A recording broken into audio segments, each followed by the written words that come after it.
Listo, profe, ¿me escucha? Hola hermano, ¿cómo te va? ¿Estoy bien ahí? Bien, bien. ¿Puedes voltear el celular para Ah, sí, sí, sí. A ver, vos decime si ahí va.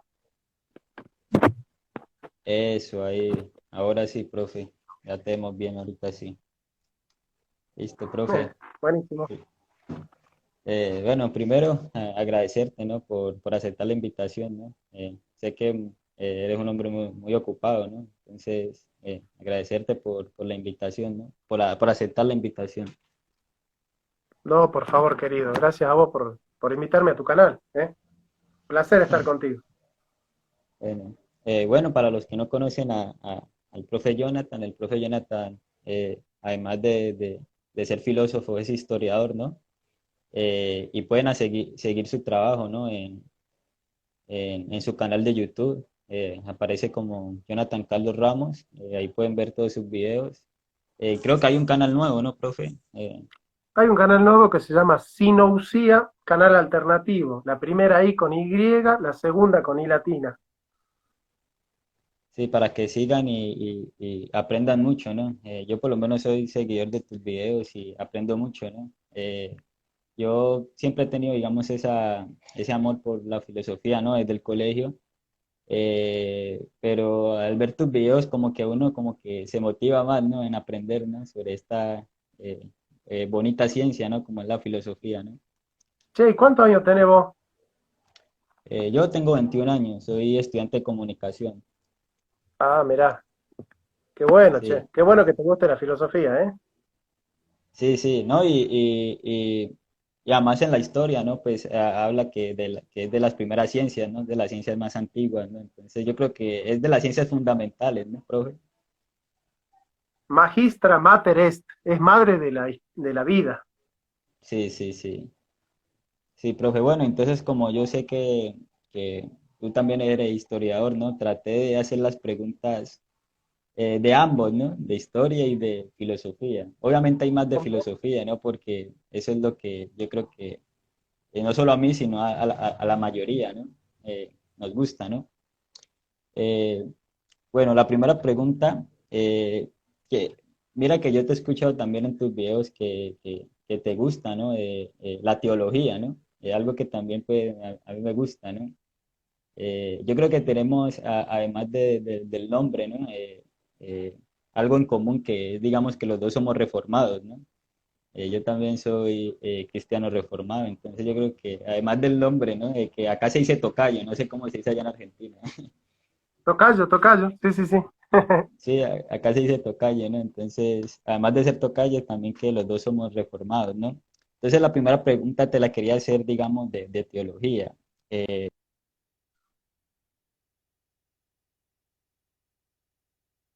O ese, digamos, que da la filosofía a la teología. O sea, es importante, digamos, conocer de filosofía para tener una buena teología o simplemente se puede ser teólogo o estudiar teología sin una buena preparación filosófica.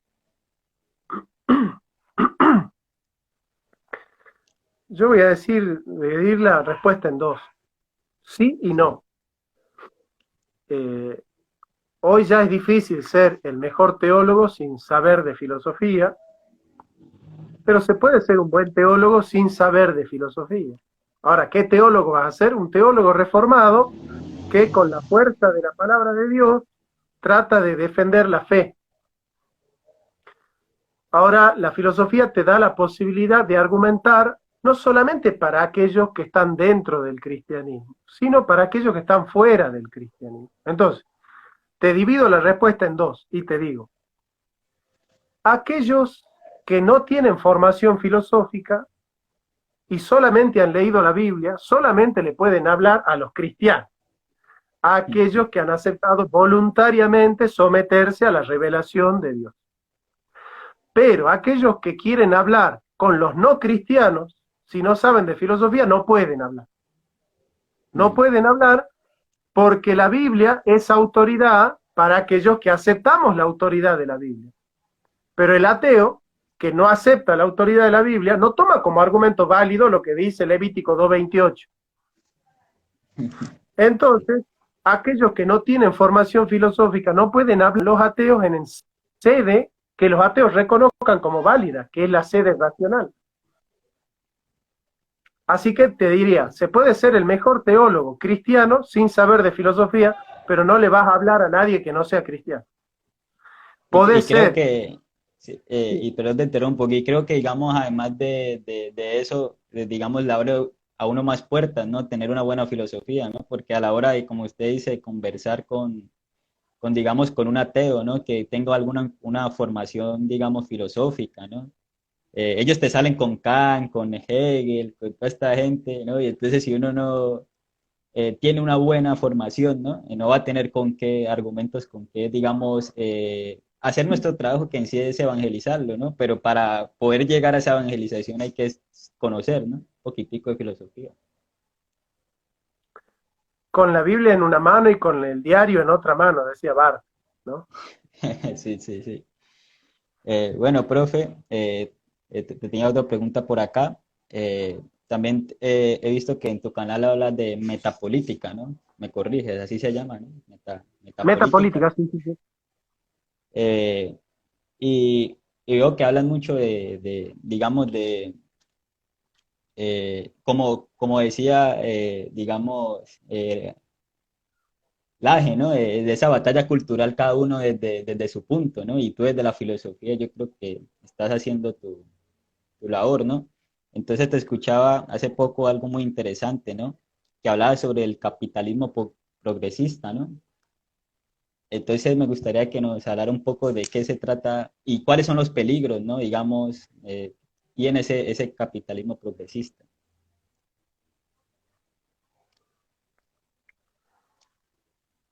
El liberalismo con respecto al feudalismo vino a darle al hombre ciertas conquistas como el trabajo asalariado, la propiedad privada y la libertad de expresión. Cuando el capitalismo se globaliza, tras la caída del muro de Berlín, necesita ampliar el mercado. Para ampliar el mercado tiene que destruir la eficacia de las naciones, la soberanía de las naciones, que son un freno a la globalización. Entonces necesita discursos que permitan permear la eficacia de la soberanía nacional con discursos elegantes. Yo no puedo decir, por ejemplo, quiero destruir la soberanía de tu nación para poder ampliar el mercado. No es un discurso que venda eso. No es aceptable, no es deglutible. Sí. No es fácil de deglutir. Pero si yo digo, no, quiero destruir a la nación porque el Estado es opresor, es un macho violador que es opresor, si el Estado es ladrón, si el Estado es delincuente, si el Estado es corrupto, si el Estado es ineficaz, si el Estado es esto y aquello, bueno, entonces el problema es el Estado. Bueno, destruyamos el Estado. Ya no hagamos política, no hay Estado nacional, entonces cuando destruimos el Estado nacional, ¿quién viene? Las grandes corporaciones, las oligarquías financieras internacionales. Entonces, el capitalismo progresista es la última instancia del capitalismo, porque así como el imperialismo es la etapa superior del capitalismo, el globalismo es la etapa superior del imperialismo. Ya el imperialismo diagramaba el esquema internacional en base a dialécticas de estados, estados imperialistas y estados subdesarrollados o semicoloniales, y el globalismo desarrolla dialéctica de grupos o dialécticas de oligopolios. Entonces tenés unidades políticas con asiento territorial, que son los estados, y unidades políticas sin asiento territorial, que son las oligarquías financieras internacionales. Entonces, entre la dialéctica de unidades políticas, lo que quiere hacer el globalismo, que es la etapa superior del imperialismo, es destruir las unidades políticas con asiento territorial para ampliar el mercado. ¿En nombre de qué? De los derechos humanos. Entonces, la izquierda es el discurso del globalismo para ampliar el mercado. Entonces, de alguna manera, como que les conviene, ¿no? O sea, como esa disputa, ¿no? De entre izquierda, o sea, les conviene de alguna manera tenernos así, ¿no? Como en esa polarización, ¿no?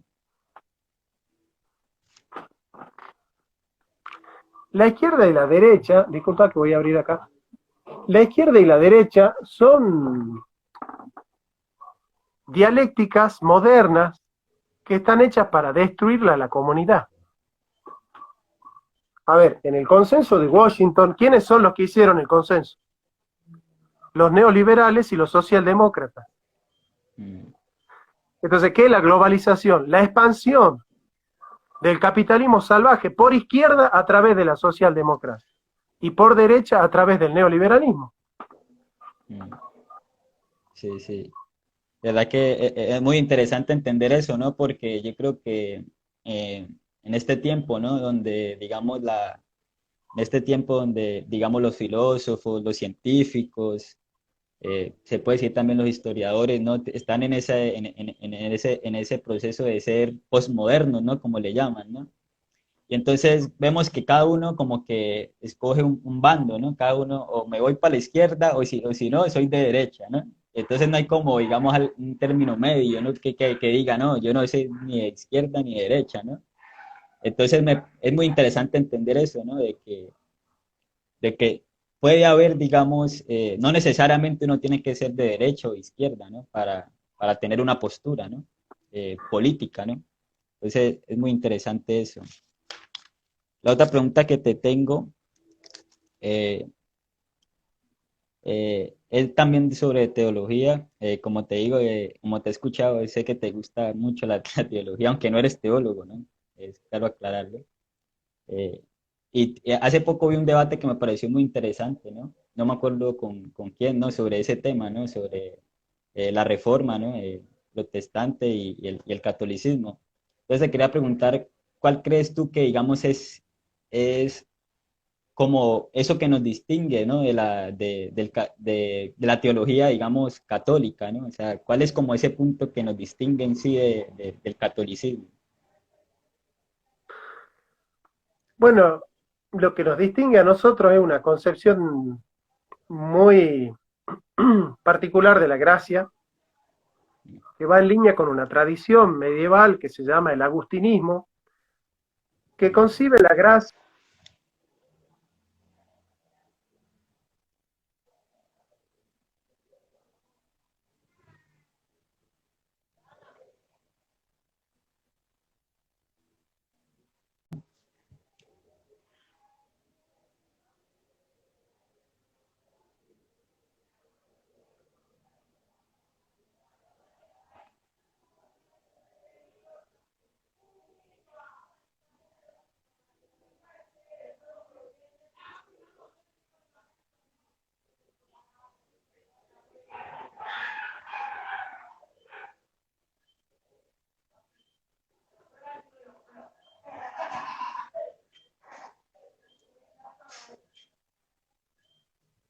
Vamos a ver, ahí va, está entrando el profe de nuevo. Listo, profe, volviste. No sé qué habrá pasado. Sí, tal vez se cayó la señal o algo. Bueno, ¿dónde estábamos? Por la parte donde explicaban, ¿no? De esa Ah, diferencia, ¿no? Entre, sí, bueno, 3 puntos. entre la, Gracia eficaz en la salvación, soberanía de Dios en la predestinación y negación del libre albedrío en cuanto a la supuesta potencia obediencial que tiene el hombre para aceptar o rechazar la gracia eficaz. Digamos, de suyo, si la gracia es eficaz, es irresistible. Digamos. Y si es irresistible, entonces el hombre no puede rechazar, porque no tiene ese libre albedrío, no tiene la potencia en su voluntad de escogerla la salvación. sí, sí. Eh, tengo una preguntita ahorita, sí, historia. Eh, eh, ¿tú crees que si de pronto, digamos, a América Latina la hubieran, digamos, colonizado, digamos, portugueses, como, como pasó en Brasil, ¿no?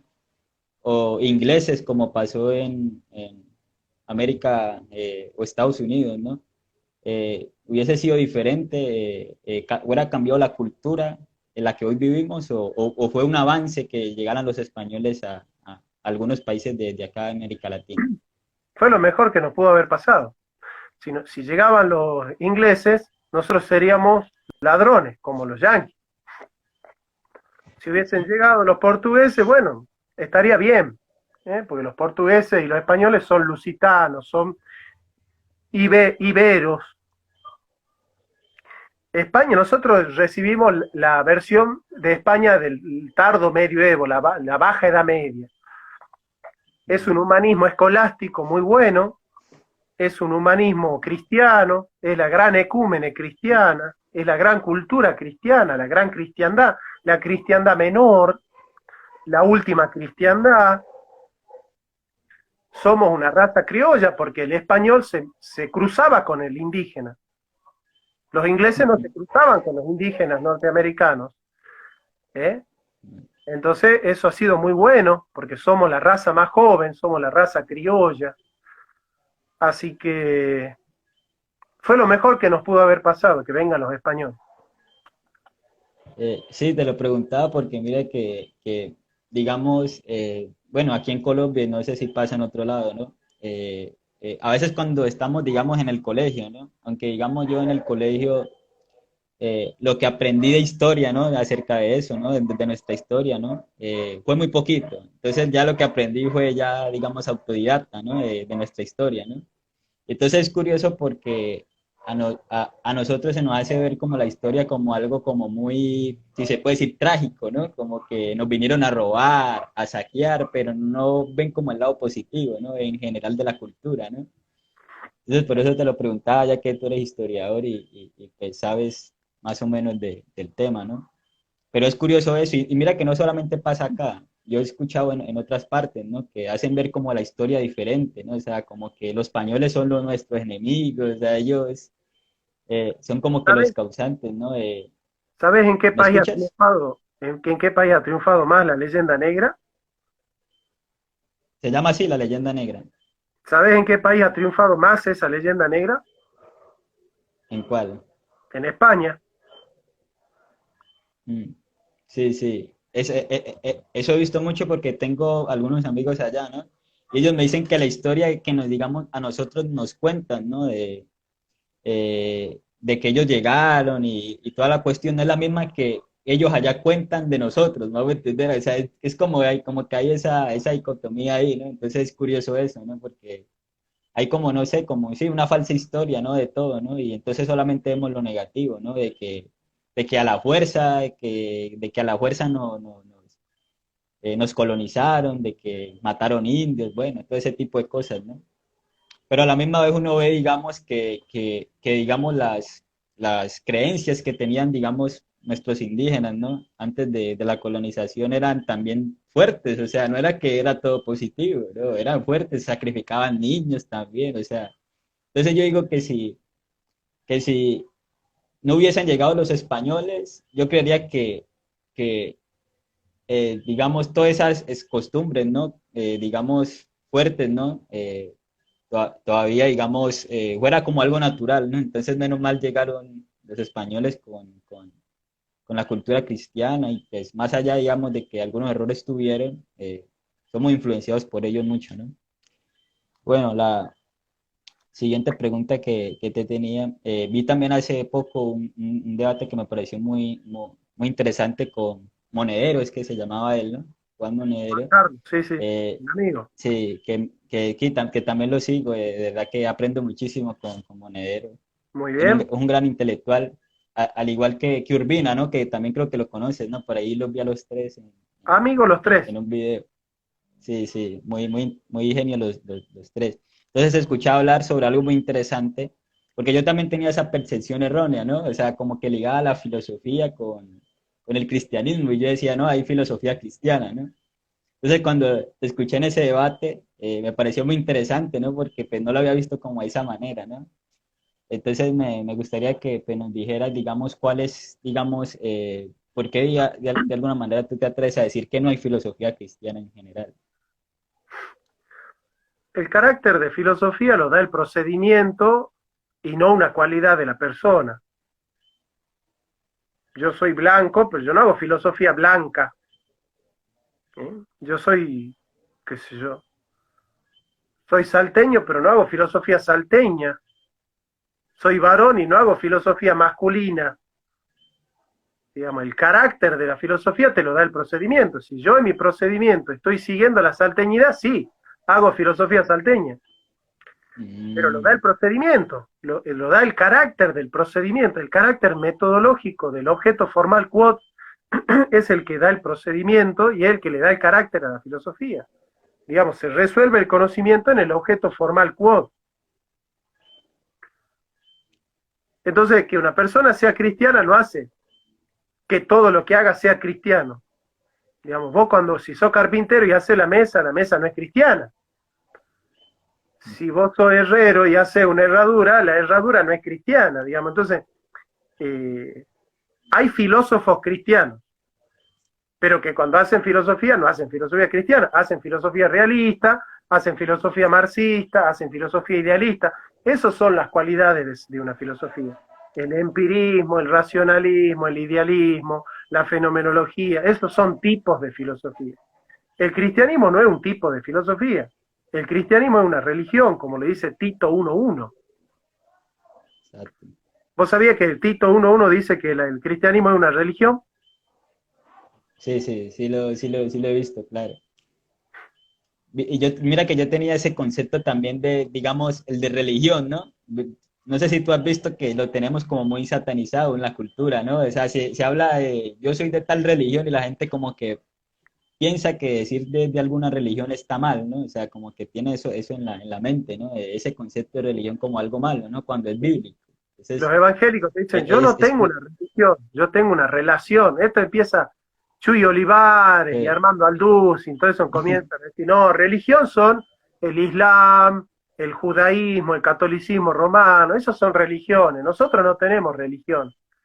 Ah, Sí, sí, y cuando en la Biblia es clara, ¿no? En Tito, ¿no? Que, de que es una religión. Sí, eso pasa mucho, ¿no? A menudo, ¿no? De satanizar la palabra religión, ¿no? Como de verla como algo que está mal, ¿no? Cuando no lo es. Entonces, es muy interesante eso. ¿Tú cuál crees que son, digamos, los tres filósofos más influyentes en la historia? O sea, que tú dices estos tres por algunas razones específicas. Aristóteles en Aristóteles mismo, Aristóteles en Santo Tomás de Aquino y Aristóteles en Heidegger. O sea, los Heidegger. grandes filósofos de la historia fueron Aristóteles. Aristóteles, Santo Tomás, Todos, Hegel, y Kant, Heidegger. Heidegger, aristotélicos todos. O sea, la mayoría de grandes filósofos, digamos, basan su filosofía en Aristóteles. No, sin Aristóteles no se puede. Aristóteles es el solfeo de la filosofía. Si vos no estás anclado en Es como, o Aristóteles, no podés pensar. Es sea, así. como la cabeza, pues, como la cabeza de la filosofía, pues, Pero claro, si hablamos de cuerpo, ¿no? no, si vos no sabés Aristóteles, no sabés filosofía, no tenés derecho a hablar de filosofía. Y es curioso porque mira que hay muchos filósofos, ¿no? Y en su mayoría son ateos, los que dicen soy filósofo, pero cuando tú le preguntas por Aristóteles, por los clásicos, no, no, como que no tienen esa referencia. Entonces es curioso eso, pero te preguntaba, porque o sea, es curioso ver eso, ¿no? De que son como, hay algunos filósofos que son muy cerrados, ¿no? En leer, digamos, a otros filósofos, ¿no? Tal vez por ese miedo de que los conviertan o no sé, pero tienen como ese miedo, ¿no? De abrirse a la lectura. Mira que a mí me pasaba con Kant, no es que lo haya leído ya del todo, ¿no? Pero digamos, con algunos postulados, ¿no? Yo decía, no quiero leerlo, ¿no? Cuando estaba en el colegio, yo decía, no, eso es, con algunos postulados decía, no es como de lo que yo pienso, ¿no? Entonces trata de evitarlo, pero después me di cuenta, no, es que no todo lo que dice es malo, ¿no? Entonces hay que ser abierto, ¿no? A leer a todos, ¿no? Para entenderlo. Cuando hay un seminarista, una vez me dijo, no, yo no lo leo a Nietzsche, no hace que me haga ateo, él quería seguir siendo cristiano. Le digo, mirá, si tu cristianismo va a dejar, si vos vas a dejar de ser cristiano por leerlo a Nietzsche, digamos, la verdad que no sos cristiano, hermano, no sé qué será. La verdad que perder la fe por haber leído a La, Nietzsche o a Kant o, ¿viste? la- A Marx es raro, es raro. sí, sí, es raro. Sí, yo creería que y sobre todo el cristiano debe ser muy abierto a la lectura, ¿no? A leer todo tipo de filósofos, ¿no? Porque, digamos, si algún día nos toca, digamos, evangelizar a algún ateo o algún marxista, si se puede decir, si no conocemos bien el marxismo, si no tenemos, digamos, esa formación, nos va a ser más, como más difícil, ¿no? Poder llegar y poder traerlo, ¿no?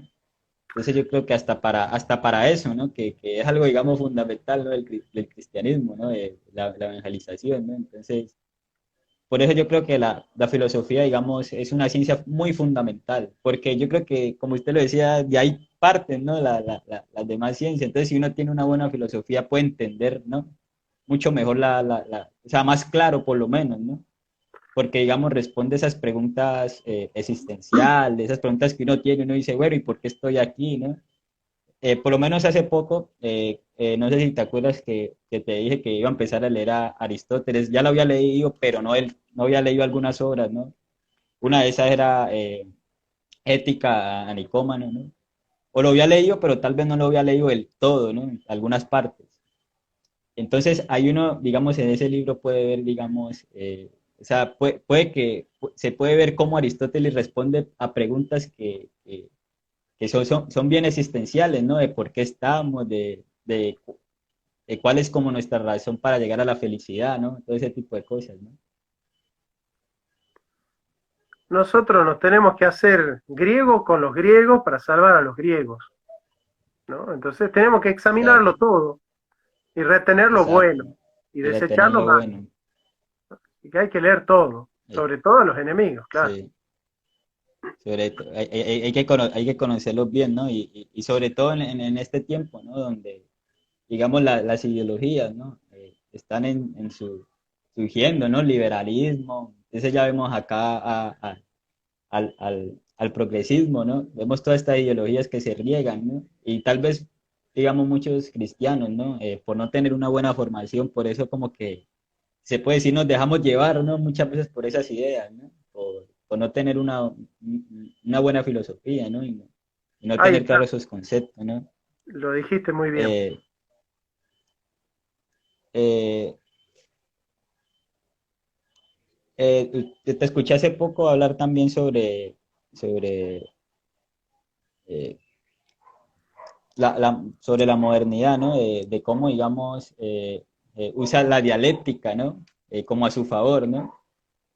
Me pareció muy interesante, me gustaría que nos explicara un poquito de cómo es que ellos hacen con la dialéctica, ¿no? Que digamos es mi campo, ¿no? Porque pues, yo estudio comunicación, ¿no? Eh, ellos lo utilizan, ¿no? Como herramienta, ¿no? Ya sea para promover su ideología o para influenciar la cultura, ¿no? Eso es lo que algunas, digamos, ideologías hacen, ¿no? Claro, la dialéctica tiene muchas concepciones. Día significa a través de, lecto significa discurso, razón, ¿no es cierto? Eh, discurrir. Entonces, enfrentando discurso con discurso, uno puede generar una lucha. La palabra dialéctica también puede significar lucha. Entonces, bueno, la dialéctica lo que hace es crear falsos dilemas para que vos elijas entre uno de los extremos y caigas en la trampa de la modernidad. ¿No es cierto? Empirismo, racionalismo, materialismo, idealismo, liberalismo, socialismo, autonomía extrínseca o heteronomía extrínseca. Son falsas dicotomías, ¿viste? Son falsas dicotomías.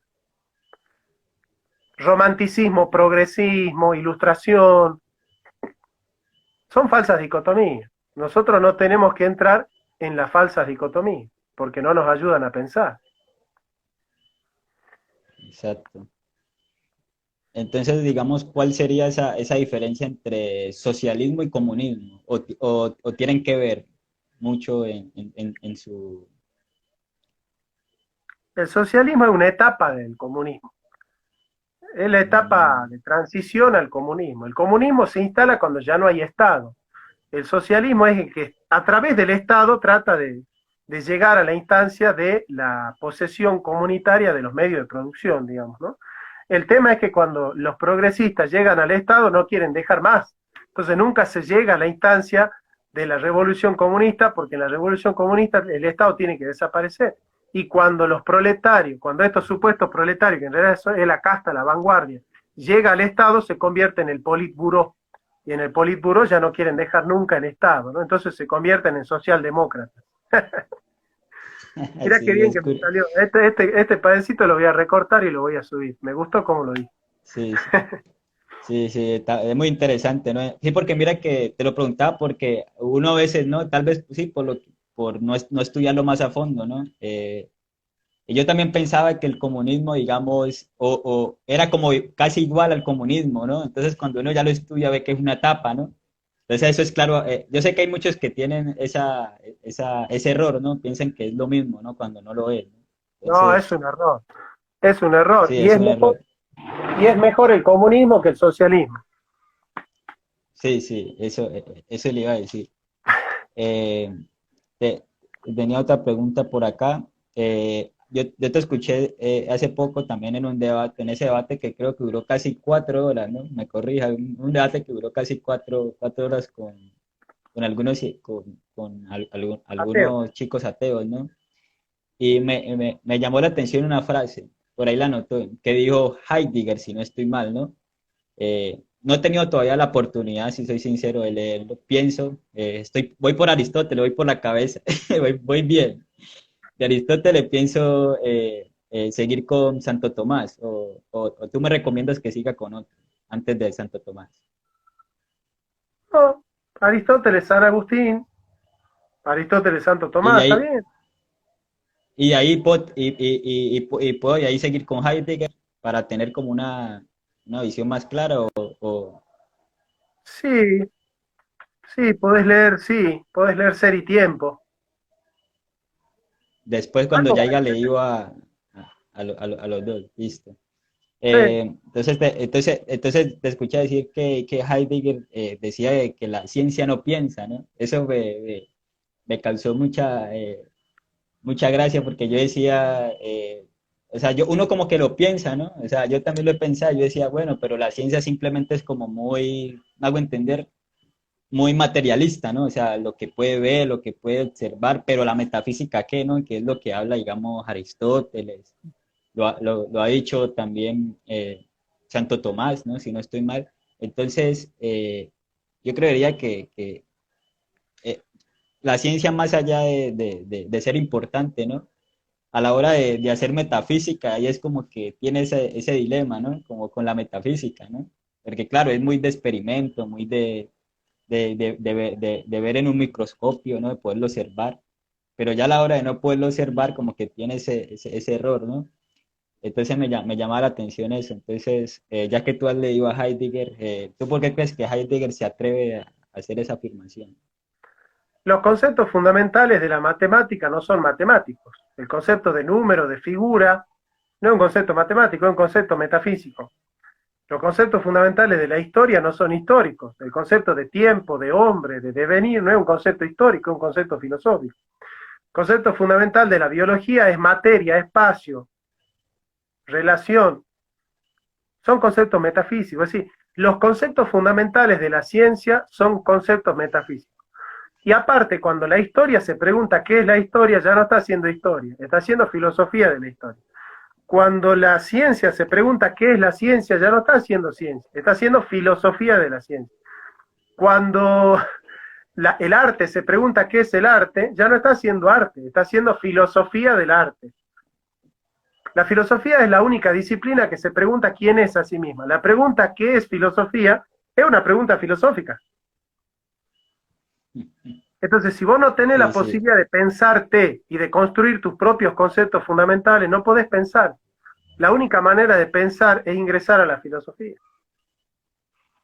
O sea que así sea científico, lo que sea, hay que saber un poquitico de filosofía para tener claro bien digamos, Justifica que todos la estos ciencia conceptos. no piensa.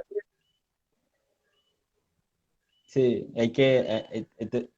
por eso yo te decía que la filosofía, digamos, si no es la principal, si no es la ciencia principal, es una de las ciencias, ¿no? Principales, por eso, ¿no? Porque se mete bien en la metafísica, ¿no? Eh, te escuchaba decir que por lo menos como grandes filósofos como San Agustín de Aquino, ¿no? Que es que, digamos, marcó un antes y un después, ¿no? Con las cinco vías, ¿no? Que explica muy bien eso, ¿no? De la metafísica y cómo él, digamos, con las cinco vías puede llegar a la existencia de Dios, ¿no? O sea que si uno tiene una buena metafísica, puede llegar a conclusiones, digamos, más, si se puede decir, más racionales, ¿no? Que yo creo que ese es uno de los errores que cometen algunos filósofos ateos, ¿no? Que llegan a conclusiones, digamos, un poco hasta cómicas, ¿no? Yo a veces leía y yo decía, bueno, pero ellos, ¿por qué llegan a estas conclusiones, ¿no? Como tan fuera de la razón, ¿no? Entonces es curioso eso, ¿no? Eh, entonces, eh, también te vi hace poco en un debate, ¿no? Que creo que este fue uno de los últimos que tuviste, ¿no? En el canal de Rincón Apologético, ¿no? De Santiago, sobre la asistencia de Dios, ¿no? Entonces me gustaría para los que yo sé que hay digamos, algunas personas que no conocemos, ¿no? Incluyéndome, ¿no? Porque no he tenido la oportunidad de leer todavía San Agustín. ¿De qué se tratan las cinco vías en sí? ¿Cómo San Agustín llega a la conclusión de que Dios existe a través de las cinco vías? Santo Tomás. Sí, Santo Tomás, perdón. sí, en la Suma Teológica parte de lo más evidente, que es un dato empírico. Del dato empírico trata de descubrir un principio y una causa, ¿no? Que es la explicación del fundamento. Entonces él dice, bueno, hay cosas, en los entes naturales hay movimiento. Todo movimiento es el paso de la potencia al acto. Nada pasa de la potencia al acto sino por un ser en acto. Bueno, ahora, los motores que mueven son además movidos en la naturaleza. Entonces, si esto se remonta al infinito, no hay explicación del movimiento. Entonces tiene que haber un primer motor que mueva, pero que no sea móvil. Y ese motor lo llamamos Dios, él dice así. La segunda es por las causas eficientes. Nosotros vemos que en la realidad nos topamos con causas últimas, causas intermedias y causas eficientes. Las causas intermedias son causas en la medida en que son causadas, no son causa de sí mismas. Entonces necesitamos que haya un ser que sea causa de sí mismo, pero que a su vez no sea causado por otro. Y a ese ser lo llamamos Dios. Bueno, así él empieza a probar, digamos, las cinco vías tienen que ver con eso, con los seres contingentes, los necesarios por otro y por sí mismo, con el máximo y el mínimo de la jerarquía de los seres, y por la causa teleológica o la causa de la finalidad de los seres, ¿no? De los seres no racionales. Así que, bueno, las cinco vías son fundamentales, sobre todo la cuarta. Yo creo que si estudian bien la cuarta vía, tienen la solidez suficiente como para defender metafísicamente la existencia de Dios, ¿no?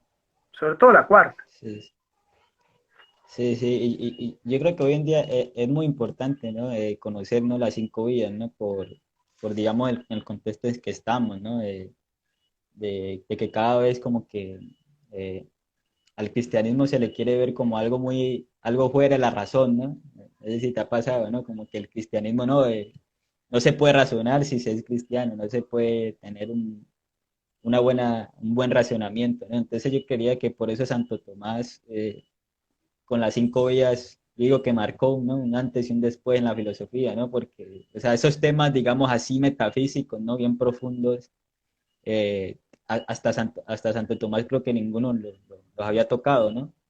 No, así no, Entonces, no, no, no. exacto, entonces, por eso yo creería que hay que leer a Santo Tomás, ¿no? Para entender bien su filosofía, ¿no? Igual que a San Agustín, también he escuchado mucho de él, ¿no? De que Por supuesto. también tiene mucho aporte, ¿no?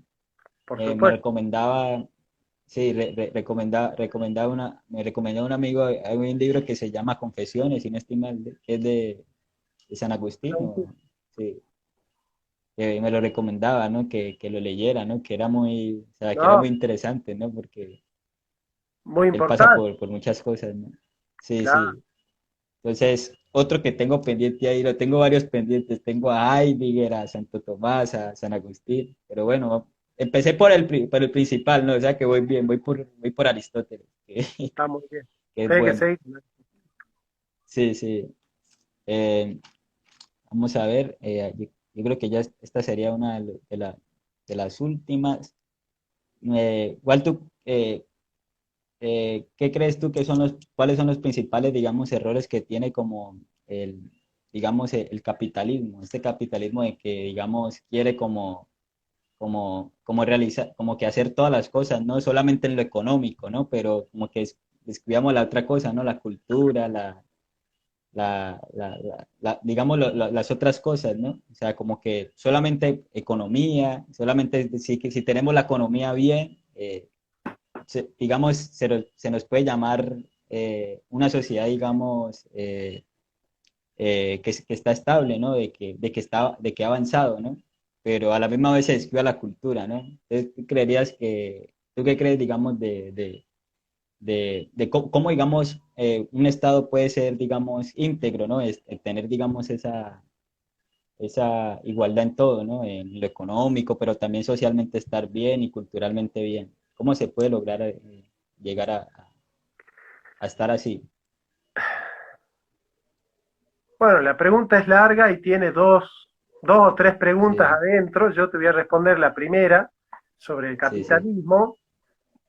El capitalismo en sí mismo no tiene ningún drama. O sea, el problema es la ideología del capitalismo, que es el liberalismo. Mm, El capitalismo es un sistema que liberal. está basado en el trabajo asalariado, la propiedad privada y el intercambio en el mercado.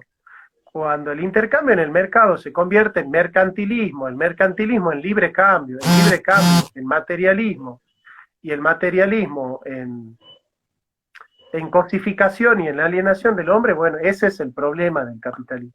Entonces, para solucionar el capitalismo hay que entender que el capitalismo sirve para producir riqueza, pero no para redistribuir. Y para redistribuir la riqueza necesitamos una concepción justicialista de la vida, una concepción donde se entienda la función social de la propiedad privada, la misión de subsidiariedad y el principio de reciprocidad como fundamentos de la producción, distribución y desarrollo de la economía de los distintos países, ¿no? Entonces yo considero que esta visión, que es la visión de la doctrina social de la Iglesia, es la más acertada para el desarrollo, el progreso y la distribución de la riqueza en los distintos países, ¿no?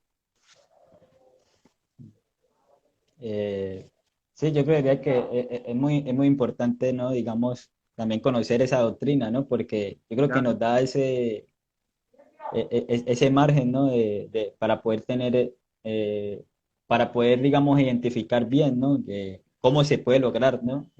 Yo creo que lo que la mayoría queremos, ¿no? En una sociedad, ¿no? Donde se ponga la familia primero, los valores, ¿no?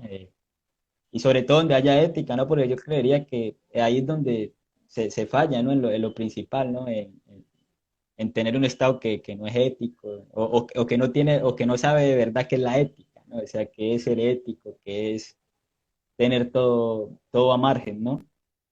Eh, y entonces yo creería Comparto. que sí, yo creería que en conclusión la filosofía, digamos, es una ciencia que nos da como ese conocimiento, ¿no? Para poder entender hasta las demás ciencias, ¿no? Y entenderlas de una mejor manera, ¿no? Para así, digamos, ser una persona, digamos, tener un racionamiento, digamos, bien objetivo, ¿no? Y sin tanto relativismo, ¿no? Que a veces caemos ahí, ¿no? En ese relativismo, ¿no? Entonces, de verdad que agradecerte nuevamente por aceptar la invitación. Yo sé que Matías es muy ocupado, entonces para mí, de verdad, es muy importante, ¿no? De que me hayas aceptado la invitación. Entonces, quería, digamos, pedirte un consejo, ¿no? A los demás que nos están viendo y a mí también, que estamos empezando, ¿no? A conocer este mundo de la filosofía, ¿no?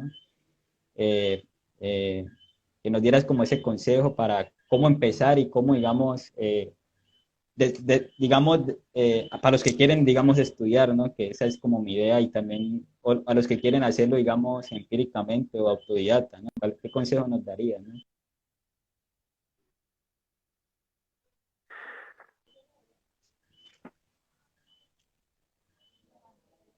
Vos lo que tenés que hacer cuando te acercas a un filósofo a leerlo eh, es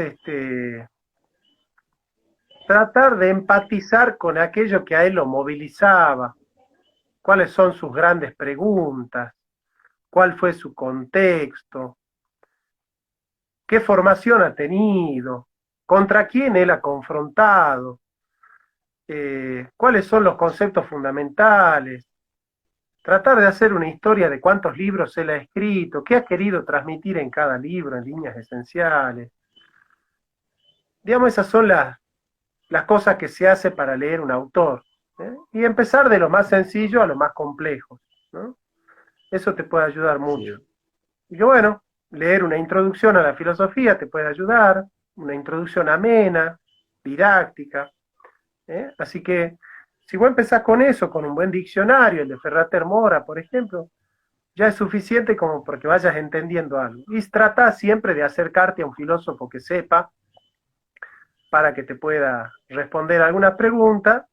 Y en general, cuando hables con un filósofo, vos tenés que hablar menos y escuchar más. Eso te va a resultar muy interesante eh, para aprender de filosofía, digamos. sí, sí. Que eso que tú dices digamos, en mi caso o en el caso de los comunicadores es difícil, ¿no? Porque a eso nos dedicamos, ¿no? Pero yo quería que Claro, aprender eso sí, es muy bueno, ¿no? Es muy bueno y sobre todo aprender, porque cuando uno aprende a escuchar, yo creo que potencializa más, digamos, las demás herramientas, ¿no? Entonces, así es, es muy buen así consejo. es, querido. Che, Entonces, muchas gracias por la entonces, bueno, entrevista, ¿eh? Un placer estar contigo. no, no, gracias a ti como te dije, aceptarla y bueno, esto, antes de terminar, eh, eh, recordarles a todos, ¿no? Que pueden encontrar al profe como Jonathan Carlos Ramos en su canal de YouTube y en su canal alterno. ¿Cómo es que se llama, profe? Sinousia, canal alternativo.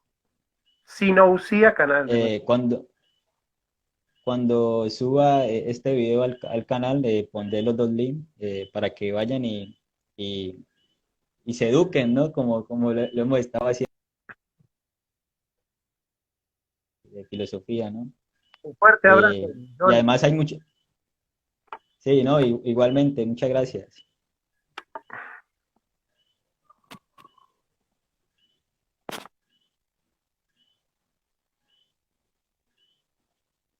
Bueno, así que pueden ir a ver más adelante este video, lo subiré, lo dejaré aquí en mi perfil y también lo estaré subiendo a mi canal de YouTube para que después lo vean. Creo que el profe Jonathan también lo hará, lo subirá también a su canal y ahí pueden verlo, ¿no? Para que no se pierdan de ningún detalle. Así que, no siendo más, muchas gracias a todos los que estuvieron aquí en este envío por acompañarnos.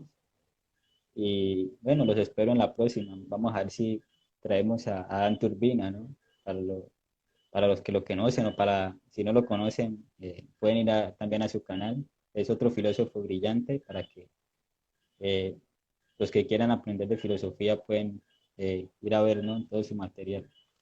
Así que muchas gracias a todos y nos vemos. Dejaré esto por aquí